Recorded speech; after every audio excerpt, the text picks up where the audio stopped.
Good afternoon. This is J.C. Brew, Senior Municipal Bond Analyst at Seafried and Brew. So today we want to share with you some of the indicators that go into the S&B municipal bond ratings.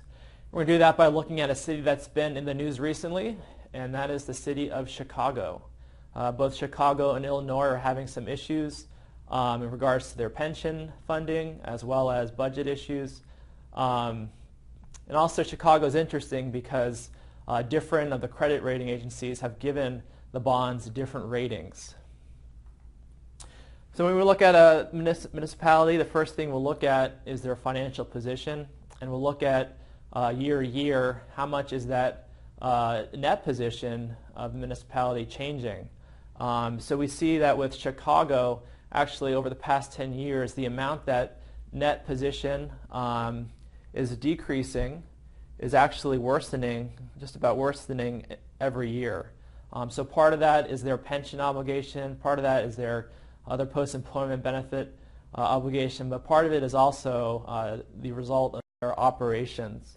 And if we look on the right, we have the unrestricted net position as a total fund balance, and we see there's a very severe decreasing trend so that the City of Chicago actually has an ending fund balance of less than 10 billion, negative 10 billion.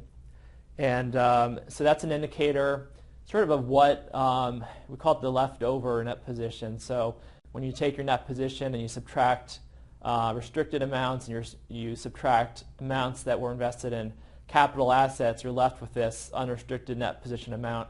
Anytime that's negative, that's a concern, but of course in this case, it's very negative and getting worse. Governmental funds, the other modified cash basis or accrual basis, total governmental funds decreasing. So that's both your operating decrease as well as using up funds that were restricted or reserved for certain purposes. General fund, a very important fund to look at. That's your operating fund. We have a couple different ratios we look at. Obviously, decreased to a low back in about 2007, and then started to increase again. And now we see a decreasing trend, ending ratio general fund balance to expenditures of about 4.4. And so we do still see fund balance there. It's hovered around sort of the same level the past 10 years, and the decreasing trend seems to be leveling off. But a concern again with the fund balance that low and a couple of years of decreases. When we look at the total governmental funds and we look at the ending total governmental funds, what portion of those funds are unassigned? And we see here that significant amount is unassigned at a deficit, and it was decreasing over the past 4 years. So we see that deficit, and that's suggesting that the amounts that they have restricted are actually much more than is actually available to fund those restricted amounts. So some liquidity ratios we look at. On the right, I have your standard current ratio and quick ratio. Definitely a decreasing trend here, but the fact that these levels are still somewhat strong is positive. So current ratio, current assets to current liabilities, decreasing from 3.5 times down to about 2 times. And your quick ratio, that's your cash investments to current liabilities, decreasing from 1.5 to 1 times. Days cash on hand in the general fund, a real important indicator of liquidity, how much cash they have available to fund general fund expenditures. Very low at about 12 days, but that level is pretty level over the past 4 years. So how did the City of Chicago get to this difficult position? We say that it's structurally imbalanced.